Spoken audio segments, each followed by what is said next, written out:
जब गोल्स अपने बड़े होते तो उतनी अपनी एक्सपेक्टेशन होती हैं, तो एक्सपेक्टेशन जैसे ही हैं, अगर उस हिसाब से अपन अब वो चीज़ अचीव नहीं कर पा रहे तो उससे अपन फ्रस्ट्रेटेड या फिर डिसहार्टेंड कैसे नहीं हो। छोटी जिंदगी जी करके, छोटे विषयों को अपना उद्देश्य बना करके, छोटे छोटे लक्ष्य रख करके तुम्हें कभी सुख नहीं मिलेगा। लक्ष्य अपना आसमान जैसा बनाओ। आपका कोई बहुत प्यारा दोस्त है, वो अस्पताल में भर्ती है, तो डॉक्टर ने कहा फलानी चीज है, जल्दी से ले आओ, जल्दी से जल्दी ऑपरेशन करना है। तो उसमें आप एक्सपेक्टेशन थोड़ी रखी है कि मैं जाऊंगा आऊंगा तो कम से कम जो एवरेज स्पीड है वो 80 की निकलनी चाहिए, 80 kmph।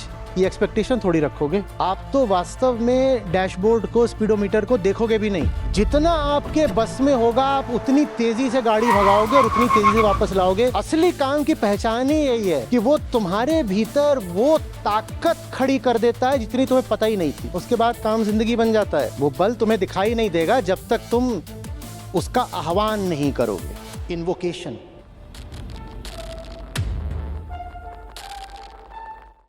नमस्कार आचार्य जी, जैसे आपने अभी बोला कि गोल्स अपने आसमान को इतना अपन को करना चाहिए, तो जब गोल्स अपने बड़े होते तो उतनी अपनी एक्सपेक्टेशन होती हैं, तो एक्सपेक्टेशन जैसे ही हैं, अगर उस हिसाब से अपन अब वो चीज़ अचीव नहीं कर पा रहे या फिर उसके लिए अपन डेली उतनी मेहनत नहीं कर पा रहे उस फुल एफिशिएंसी से, तो उससे अपन फ्रस्ट्रेटेड या फिर डिसहार्टेंड कैसे नहीं हो। और अगर हमें इतना एक्सपेक्ट नहीं करना चाहिए तो उस लिमिट में कैसे एक्सपेक्ट करें। बेटा, एक्सपेक्टेशन तो अपने हाथ का खिलौना होती है। तुम तय कर सकते हो मुझे इतना करना है, मुझे इतना नहीं करना है। ये बात एक्सपेक्टेशन की नहीं होती है। और बात यूं ही कोई ऊंचा गोल बना लेने की नहीं होती है। वो जो गोल है ना, वो दो तरह की समझदारी से निकलना चाहिए। Two kinds of awareness. पहला, मैं कौन हूं, मैं फंसा कहां पर हुआ हूं। और दूसरा, ये काम तो मैं जो भी करूंगा दुनिया में ही करूंगा ना, तो दुनिया की आज की हालत क्या है और दुनिया की जरूरत क्या है। और जब इन दोनों बातों को एक साथ देखते हुए आप एक काम में उतरते हो तो उसके बाद बात एक्सपेक्टेशन की नहीं, इमर्शन की हो जाती है। क्योंकि मैं काम में यूं ही नहीं उतरा हूं। मैं जानता हूं कि कुछ जरूरी है इसलिए कर रहा हूं। मैं जानता हूं मैं जो काम कर रहा हूं वो आज दुनिया के लिए बहुत जरूरी है, और मैं जानता हूं मैं जो काम कर रहा हूं वो मैं ना करूं तो मैं भी नहीं जी पाऊंगा। मैं इसलिए उसमें उतरा हूं। अब इसमें उम्मीद की या डेडलाइन की या रोज कितना काम करना, ऐसी कोई बात नहीं होती है। आपका कोई बहुत प्यारा दोस्त है, वो अस्पताल में भर्ती है, तो डॉक्टर ने कहा फलानी चीज है, जल्दी से ले आओ, जल्दी से जल्दी ऑपरेशन करना है। तो उसमें आप एक्सपेक्टेशन थोड़ी रखी है कि मैं जाऊंगा आऊंगा तो कम से कम जो एवरेज स्पीड है वो 80 की निकलनी चाहिए, 80 kmph। ये एक्सपेक्टेशन थोड़ी रखोगे। आप तो वास्तव में डैशबोर्ड को, स्पीडोमीटर को देखोगे भी नहीं। जितना आपके बस में होगा आप उतनी तेजी से गाड़ी भगाओगे और उतनी तेजी से वापस लाओगे। बल्कि कोई पूछेगा कि एवरेज स्पीड कितनी रखी तो आपको पता भी नहीं होगा। जब सही फैसले लिए जाते हैं तो उसमें काम एक्सपेक्टेशन का मुंह देख के नहीं किया जाता, ना अपनी एक्सपेक्टेशन ना दूसरों की। फिर काम उतना हो जाता है जितने कि तुम कभी एक्सपेक्टेशन कर भी नहीं सकते थे। असली काम की पहचान ही यही है कि वो तुम्हारे भीतर वो ताकत खड़ी कर देता है जितनी तुम्हें पता ही नहीं थी। छोटा काम करोगे ना तो उसके लिए ताकत भी छोटी ही चाहिए।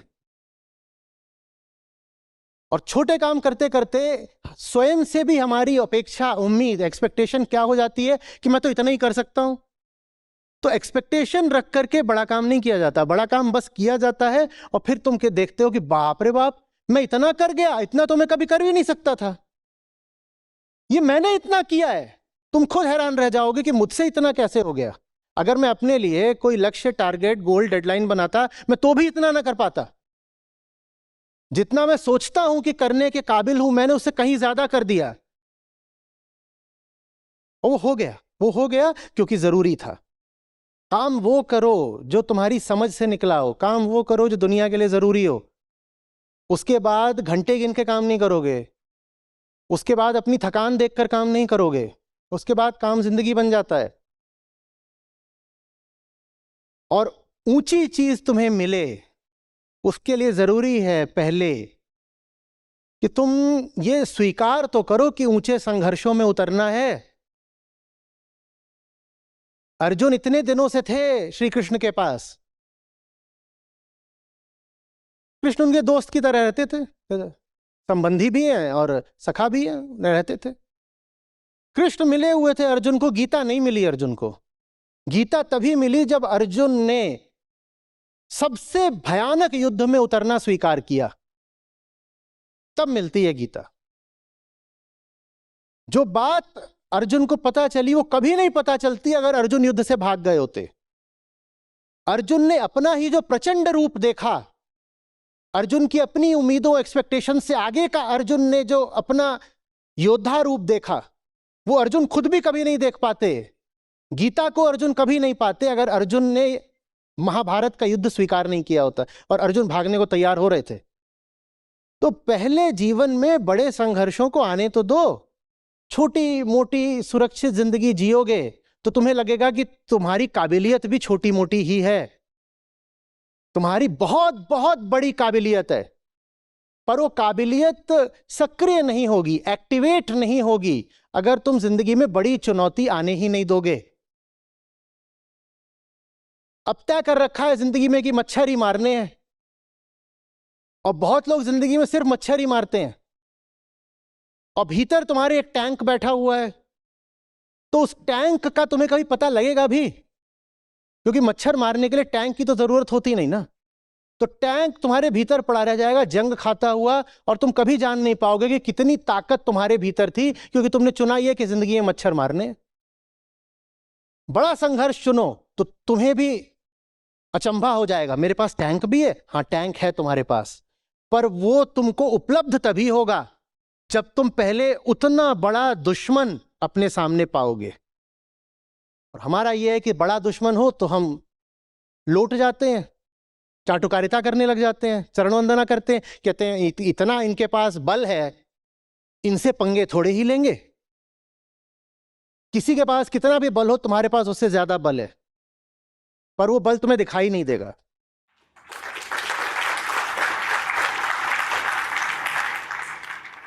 वो बल तुम्हें दिखाई नहीं देगा जब तक तुम उसका आह्वान नहीं करोगे, इन्वोकेशन।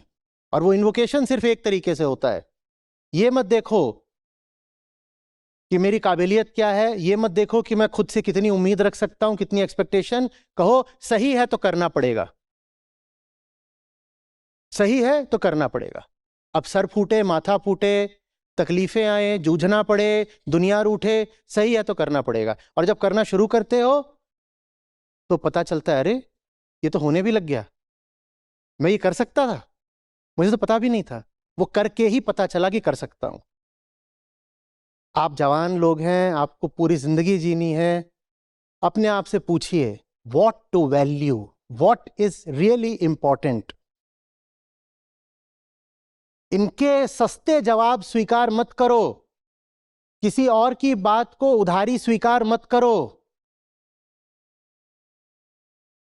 उधार की ही वरना जिंदगी रह जाएगी। खुद पूछो अपने आप से, मैं इस काम में क्यों उतरूं, मैं फलानी बात को मैं क्यों महत्व दूं। कुछ चल रही है रस्म रवायत प्रथा परंपरा, मैं जानना चाहता हूं कि मैं उसका पालन क्यों करूं। यह सवाल जरूरी है। हम कितनी नकली जिंदगी जी रहे हैं, यह सबसे ज्यादा पता है कब चलता है? हमारे सेलिब्रेशंस में, हमारे उत्सवों में। ऊपर ऊपर से सब ऐसे दिखा रहे होते हैं जैसे खुश हैं, सुखी हैं, और सेलिब्रेशन से ज्यादा कहीं नहीं पता चलता कि हम कितने ज्यादा बेचैन हैं, खोखले हैं, दुखी हैं। कहीं पर पार्टी जैसा कुछ हो रहा हो, वहां चले जाना और समझ जाओगे कि ये सुख चीज क्या होती है।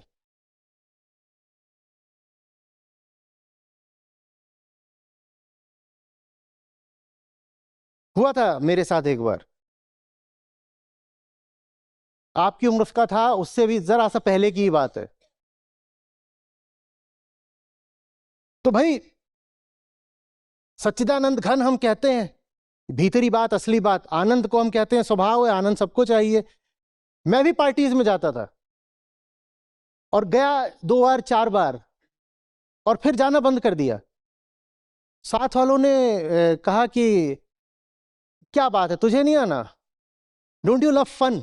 बिल्कुल यही शब्द थे 4 एग्जैक्टली, आज भी याद है। Don't you love to have fun,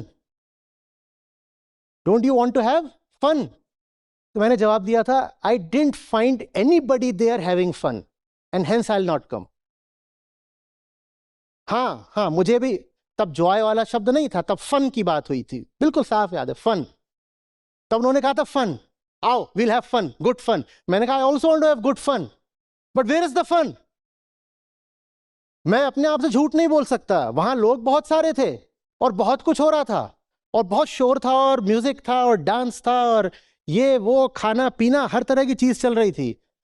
but to tell you the truth, I didn't find anybody really having fun.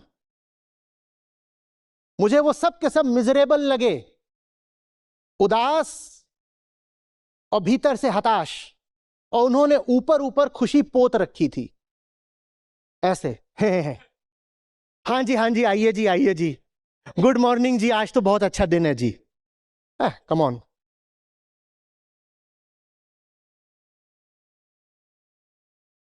क्या ऐसा ही नहीं है, बोलो, क्या ऐसा ही नहीं है? तो जिंदगी इसलिए थोड़ी है कि ये जो खोखला सुख है इसके पीछे जाते रहो। सुख बुरा नहीं है, पर फिर असली सुख चाहिए, और वो असली सुख असली चीजों में ही मिलता है, असली जिंदगी जी के ही मिलता है।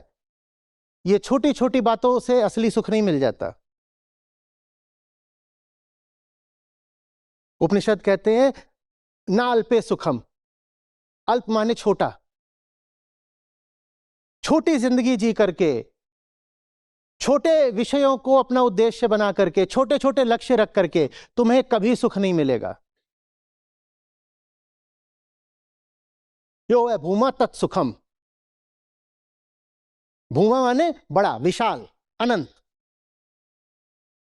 अपने आप को अनंत को समर्पित करो, लक्ष्य अपना आसमान जैसा बनाओ, तब आनंद में जीते हो। आसमान जिंदगी के आखिरी पल तक नहीं मिलना, पर जिंदगी मौज में बीतेगी। जिंदगी मौज में बीतेगी क्योंकि लक्ष्य ऐसा बनाया कि उसके लिए आराम से जिए फिर मरे। और छोटी सी चीज, उसको लक्ष्य बनाया, उसको पा भी लिया, तो भी वैसे ही मिजरेबल रहोगे जैसे हमेशा से थे। मिजरेबल समझते हो ना क्या? दुखी, संतप्त। पा लिया, लोग आ रहे हैं, बधाइयां दे रहे हैं, अरे वाह बंटू का तो बड़ा पैकेट लग गया है। और बंटू कह रहा है, क्या बताएं, बंटू कह रहा है ये पैकेज वगैरह से ज्यादा मजा तो मुझे इंस्टाग्राम में आता है। वो पैकेज वाली जॉब में जाकर भी वहां बाथरूम में छुप छुप के रील्स ही देख रहा होगा।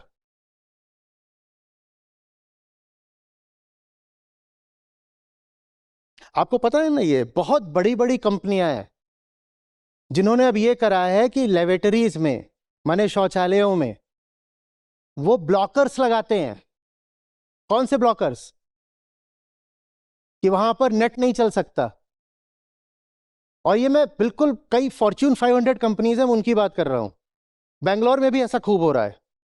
अब वो इतना पैसा दे रहे हैं और वो कहते इतनी बड़ी बड़ी बातें, ये वो ऐसा वैसा, टॉप की जॉब, बढ़िया लड़की मिलेगी, दहेज अच्छा मिलेगा, इधर उधर प्रेस्टीज, 50 बातें। पर वो जो लड़का ही नहीं, 35-35 साल के मैनेजर हैं, वो भाग के जा रहे हैं वहां पर, बंद कर रहे हैं अंदर, कमोड के ऊपर बैठ जाते हैं और वहां क्या कर रहे हैं, स्क्रॉलिंग कर रहे हैं और करते ही जा रहे हैं, करते ही जा रहे हैं। हार कर ये करना पड़ा कि यहाँ पर जो है आपका वाईफाई चलेगा ही नहीं, नेट ब्लॉक करो। ये होता है जब आप छोटी चीज को लक्ष्य बनाते हो, वो मिल भी जाती है तो भी भीतर छटपटाहट बनी रहती है और आप फिर टुच्चे कामों पर अपनी भड़ास निकालते हो।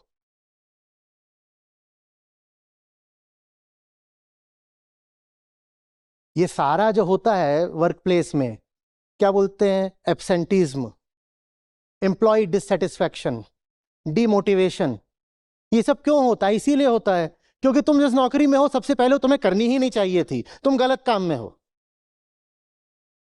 तो सही काम क्या है वो तुमने कभी अपने आप से न पूछा न तलाशा। तुम तो पत्ते की तरह थे, समाज की और संयोग की हवा तुमको जहां ले आई, तुम वहां आकर पड़ गए, संयोग से इस नौकरी में हो।